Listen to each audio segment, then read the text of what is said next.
plan for 2019. Everybody had a great 2018. In fact, for e-commerce, it was one of the best holiday seasons, one of the best years that we've had in recent memory. So that's fantastic. And for a lot of other businesses, whether it was retail or whether you're a service-based industry or something like that, it was still an incredible year in the American economy for business. But 2018 is over. It's done with. And one of the things that I find most concerning, I think is probably the best word, most concerning about businesses when they're thinking about their next year's marketing campaigns or their next marketing plan is that they believe they found what works and they do the exact same thing. Now, there's a lot of opportunity for failure here, right? Because if you're doing the exact same thing over and over again, you never adjust your budget, you never adjust your sales, your product offering, your service offering, or anything like that, you run the risk of everybody else running over you, running past you, stealing your customers, stealing your industry and your space, everything like that. So we need to make adjustments, right? So the very first thing that I recommend, this would be step number 1, is to do a sunset review. You can call it whatever you want. You can call it a year-end review or a sunset review or something. Sit down, you, your team, your partners, whoever is kind of embedded in this, and just review, how did the year go? Specifically for this one, let's not talk about employees or new products that were brought in or things like that. Specifically for this sunset review, we want to talk about marketing. What were the successes? What were the failures? And that's why I always like to do a SWOT analysis as a part of my year-end or sunset reviews. We've done videos on SWOT analysis before, which you can find on youtube.com/marketing360. SWOT stands for strengths, weaknesses, opportunities, and threats. So sit down, identify what were the strengths of the 2018 marketing campaigns or the 2018 marketing year. What did that look like? The strengths, now identify your weaknesses. Where were some places that maybe there was a misstep or maybe there was a failure? You missed a milestone or maybe you missed an opportunity, right? Those weaknesses there. Now let's look at your opportunities for 2019. This is not looking backwards at 2018, this is looking forward into 2019, your opportunities. It could be holidays, it could be local events, you may even, roofers especially like to look for this. What are the ways that they can establish themselves or set themselves up to respond to weather? Catastrophic weather sometimes. Carpenters, handymen, lawn care, tree care, things like that. They all if you have established yourself and you've given yourself the runway that you need to respond instantly to weather threats, then you're able to take better advantage of things like that that have happened, help your customers, provide the services that you need, and really get the results you're looking for. So look at your opportunities. It could be sales, could be holidays, things like that. And then finally, look at your threats. Now, I like to think of 2 different types of threats that you may have, that you may encounter. Those threats are either internal or they are external. Internal threats, obviously, you can manage. You can adapt. You can adopt a plan to kind of minimize those. So by really working on that, maybe it's budgetary threats, right? Maybe there's a weakness in your funding. It could be personnel threats. Maybe you're losing personnel, or you don't really have the right people on the bus or in the boat, depending on whatever analogy you like. And then you've got outside threats, right? And outside threats you can't always control. You can't always manage them. So one of the things you want to think about is how can you manage your response to these threats and how can you work to minimize them? It could be another company is sabotaging and stealing your employees. Okay, that's a threat, right? It could be that this other company has got more funding. They've maybe got a bigger name or they're making a bigger splash than you are. Other threats could be regulatory, right? E-com sites and e-com companies are experiencing this with the new tax laws that are slowly coming into effect depending on where you ship, where your home nexus is, things like that. So there's some things you just can't control that, right? You cannot control or make changes to the new tax laws, but you do have to adapt to them. You want to make sure that you're aware of what they are so you can really respond effectively to those kinds of threats. So always do a SWOT analysis as a part of your sunset review. 2018 is done and over with. All we can do now is look to 2019. What can we do? So the first thing you want to do After you've done your SWOT analysis, you've written that down, you've identified what all this is, now you begin with the end in mind. If you can picture yourself 365 days from now, end of 2019, beginning of 2020, what does that look like? Where do you want your business to be? Where do you want your marketing to be? What do you want to have achieved? And what are those milestones? And start to identify what those are. They could be you want to grow to a certain amount, hire a certain amount of employees, complete a certain amount of projects or jobs, sell a certain volume, make a certain amount of revenue, increase margins. Whatever those happen to be, you want to identify what those are and write them down. If it's just internal, it's just in your head, you're never going to achieve them. So you want to write these down. These are your milestones, and this is what you're going to use to benchmark and build your marketing campaign against. All right?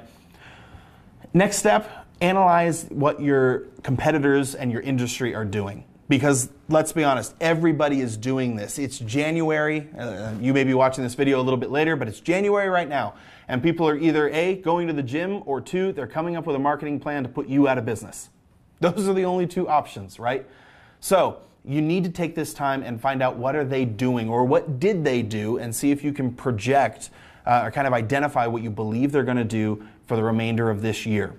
Maybe you had a marketing misstep and they jumped all over it and had a great opportunity. They took a misstep of yours and turned it into an opportunity of theirs. If you have created a flexible company and a flexible marketing campaign, you will be able to do the same to them. Nobody is perfect all the time. No one's able to achieve all of their goals all of the time. So you will still have these. But if you've created a good agile marketing strategy, you'll be able to adjust and adapt. As a part of this, I always like to recommend you have to consider or reconsider your 2019 budget. We all know this. Costs go up, prices go up. You have to pay more. Maybe the wages have gone up. Your insurance costs have gone up, things like that. Everything increases, and it increases for a reason. If you are still using the same 2018 budget for 2019, you are already behind. At bare minimum, you need to increase by 3%. 3% keeps up with inflation. That's the bare minimum you have to increase your marketing budget. I would highly suggest that you look deeply at where you spent your money. What were the successes? This is a part of that SWOT analysis, right? Where were your successes? Where were your weaknesses? Adjust your budget as necessary, but you do need to increase the amount that you're spending. Just due to inflation, it's got to go up by 3%. Really, you should be increasing more because your competitors are going to be doing the same. Especially if they had a gangbusters year, they're going to be putting more into their marketing. And if you aren't, you're going to be behind the 8 ball. So by balancing your budget against your milestones and against your strengths and your opportunities, you're able to identify where the budget needs to go. Okay? So next step of this is we're going to set a time frame. Write it down. You've written down your milestones. We've talked about that. You know your strengths, your weaknesses, opportunities, and threats. You know what your budget is going to be. Now set yourself some milestones and goals. These don't have to be completely set in stone. But by writing these down and giving yourself a deadline, you'll actually do it. Part of this is just going to be forecasting your marketing expenses and your marketing strategy. By forecasting that and saying, okay, I need to have X marketing campaign X done by this date, you're much more likely to actually have completed that, right? And that gives you some runway, some extra time in case you need to make adjustments, you need to be a little bit more agile. Maybe there's a technology issue. Something goes wrong with your website, or maybe there's a personnel issue and you can't afford to take on more projects until you hire more people, right? All these milestones are just identifying where are you in your marketing plan so that you can make adjustments as necessary. Write them down. Have somebody that you're accountable to, whether it's your partner, your spouse, somebody within the organization that has some marketing buy-in. By having that, you'll actually reach and achieve these goals, and you'll work towards keeping with this calendar. It's incredibly important. We all know, as small business owners, as entrepreneurs, the year just gets away from you. There's so much going on that if you don't write these down and hold yourself to it, you're never actually going to do them. So it's extremely important to be able to set those milestones. This is also how you can do kind of a pulse check on your marketing throughout the year. How far away are you from these milestones? Are you missing them? Are you not achieving the goals that you set out for yourself? Or hopefully, if we've planned correctly, your past milestones. So what can you do to speed up? What can you do to set yourself a more audacious goal that you want to achieve? And how does your marketing campaign and plan need to adjust for that? Okay? So you've set your time frame, you've set your milestones. When do you want to achieve X by what date? This isn't just revenue and sales. It's when do I need to have this done so I can be ready for the next stage of my marketing campaign. From here, once we've set our goals, this is when you begin to reverse engineer what channels and what kinds of marketing you actually need to do. We've talked about this before. You'll hear it everywhere. You know, you're looking at a sales funnel, right? You know, you've got your top of mind, your awareness, feeding the people into that. You've got the middle of the funnel, which is that nurturing cycle, and then down at the bottom, if you're doing all that correctly, your leads and your sales and your conversions are falling out the end there. Now, not every lead, not every conversion is actually going to result in a sale or result in an increase to your net business.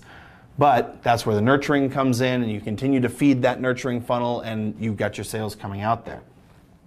So you have to identify what channels are you going to use to feed the funnel. Now, obviously, one of the greatest channels that you can possibly use is going to be digital. Digital marketing, hands down, consistently is the greatest kind of channels that you can use. But there's a myriad of those, right?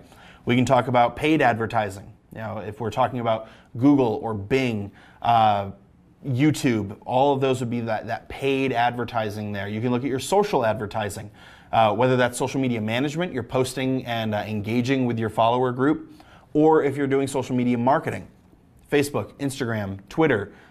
You could probably consider YouTube in there as well.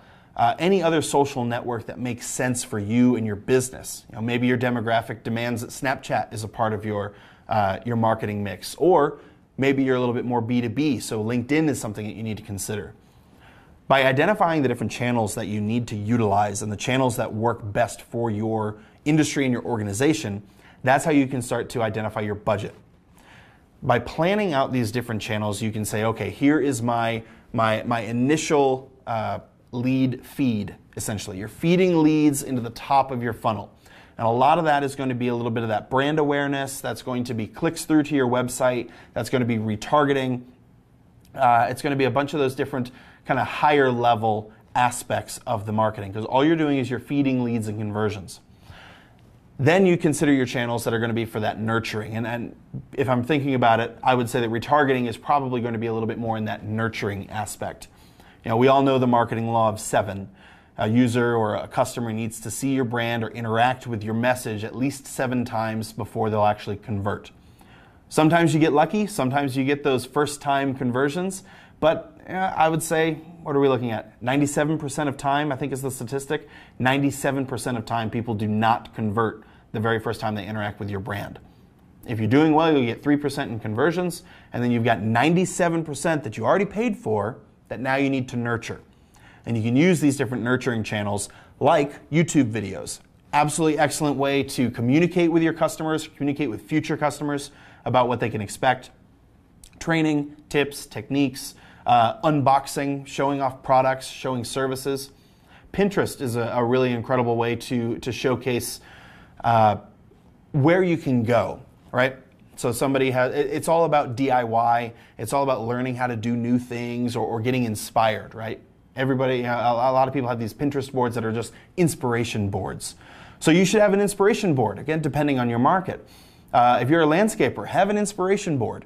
People might try to do it themselves, and then they're going to realize that is way too much work. And then they're going to hire you to do it because you originally inspired them, okay? This is all in your nurturing. Now, you may not find that you are getting immediate results in sales as a part of this nurturing part of the funnel, but you're not always supposed to. This is the middle of the funnel, right? It's going to be sending people down to the very end of the funnel, and this is your close. This is your lead, your sale, your revenue generated, your job completed, okay? So in this situation, when you've got people that they've been nurtured, they're receiving the information that they want, they're still researching, they're looking, they fill out that lead form again, maybe you have to call them again, utilizing a CRM to keep track of all these customer requests. Down at the very end, that's where you get your sale. So you have to think about it when you're defining your channels and defining your marketing plan. I would segment it into 3 different steps. What's my top of funnel? That's going to be generating all of my leads and my traffic. What's the middle of my funnel, where I am nurturing them and retargeting them to bring them back to my site so they actually convert? And then once they land on my site, or they call me, or they reach out somehow, what is my next step and my action that needs to be completed so that they close and actually turn into business? All right, so planning all of this out. Different channels require different things, and different channels require different strategies and a different kind of outlook to get what you're looking for. Now, we've got this all written down, you've identified what you want to achieve. Your next step is actually executing. Now, executing is not, okay, end of January, I'm ready to go, I hit the go button, boom, now I'm making money, I'm a millionaire. That's not how it works. Marketing is not an overnight success. It's never an overnight success. And if you have someone that's telling you otherwise, they are dead wrong. Lightning can strike, sure, we can all see a great success right in the beginning, but that's not sustainable, it's not going to last. You've got to work at it. So February 1st, you're not going to be a millionaire. If this is the first time you're being told that, I'm super sorry that I have to be the one to tell you. But marketing takes time, it takes energy, it takes commitment, and it takes budget, like we talked about earlier. Once you've executed, this is not like you're just executing and launching once. For most businesses, you have some seasonality, all right? You have seasonality, you have sales. For e-com and retail stores, we've got Black Friday and Cyber Monday. For landscapers and roofers and folks like that, you've got the early spring through summer, depending on where you're located. There's always some sort of seasonality as well. So just launching isn't enough. You will have a lot of micro launches, a lot of micro execution that you're doing throughout the year. This was a part of our planning and setting those milestones, right? By setting those milestones, we know when our launch dates are for this campaign and for that campaign and for this campaign. No part of marketing is set it and forget it. So by identifying all of this, that helps you stay ahead of the competition, and it helps to make sure that you're not just reacting to what the market is doing. You're actually helping to lead the market and educate the consumer. Now, after you have launched, and we're talking about launch number 1, you may have 100 launches throughout the year. You have to start to optimize. Optimizing is essentially just understanding that you are not going to get it right the first time, but you're going to learn, and you're going to make adjustments from there. You'll change your ad copy, change your message, change your offer, change your budget, change your targeting, change your audience, change your website, change your services, change your products. There's all sorts of things that you will optimize. Now, it can be really exciting after you launch a campaign to jump in and just start tweaking and tinkering and turning the knob and things like that. I would recommend that is not your very first step. It shouldn't be, because what will end up happening is that you adjust too many things and then you're not able to identify what actually helped and what may have hurt you. So when you go through and you decide that you're optimizing, optimize one at a time and give yourself time to understand the data from there. Maybe you need to make a change to your ads, okay? So change out your ad copy or your ad design or something like that, and then stop. You might even have to force yourself to stop, but stop, hold on, give yourself some time.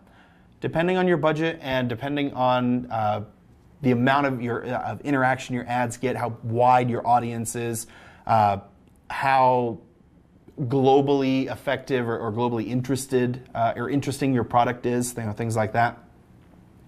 You may wait a couple of days, you may wait a week or two before you start making other changes. Now you go in, you change your ad schedule. Well, I don't want to show on Sundays, and it looks like Tuesday night, I'm just not getting anything. Okay, so now we make that adjustment, and then wait. And then you hold on again. By making these adjustments one at a time, you can identify what is actually driving success, what didn't really make a difference at all, which is a great indicator that you can go back and make other adjustments or other changes, or what has been really reasonably effective that you want to do again, or you want to continue to make those changes and try other things. Just because you see success doesn't mean you're done. You can run into ad fatigue, you can run into ad frequency issues, you can run into competitors identifying what you're doing and then jumping into that same market, so you can't ever stop. Marketing doesn't sleep, marketing doesn't stop. So continually make these optimization adjustments, make these changes as necessary. So that's it, right? Really easy, huh? It's not actually that easy. This does take time. It takes time to come up with your 2019 marketing plan. But by following these steps, you can identify the best way to provide yourself with the greatest results you could possibly imagine. For a lot of companies and a lot of business owners, 2018 was a great year. For you, maybe it wasn't. But that doesn't mean that 2019 can't be the best year you've ever had. By starting now, starting early, identifying your milestones, identifying what you want to achieve, doing a SWOT analysis of last year, identifying the amount of growth your budget needs to experience, like I said, a minimum of 3%, minimum, identifying your channels, identifying what your funnel looks like, from top of funnel to mid-nurturing funnel to actual lead and sales generation, identifying your channels and which channels are feeding which part of the funnel and affecting your sales and your outcome. And by creating this agile 2019 marketing plan, you'll see the success that you're looking for. You'll grow your business, you'll see all the results that you need, and you'll be preparing yourself for an even better 2020. I want to thank you guys so much for watching. If you like this video, please let us know. Like it, share it, comment. If you've got questions, we always keep an eye on these videos, so if you have questions or tips or suggestions, please be sure to let us know. Leave them in the comments. I'll get back to them for sure. If you've got any strategy questions or you just need some help, be sure to shoot those out to us and I'll get you an answer. And if you have decided that this is just not for you, this is not your skill set, you'd rather just work on your business, on your company, what you do best, please reach out to us at Marketing 360. Just go to marketing360.com/start. We work with thousands of small businesses across all industries, all across the world. We'd love a chance to talk to you. At minimum, we can at least take a look at what you're doing, give you some advice, maybe give you some free tools that we have, like our free CRM. All of these things can be valuable for you and give you the best 2019 possible. Thanks so much for watching, and happy marketing.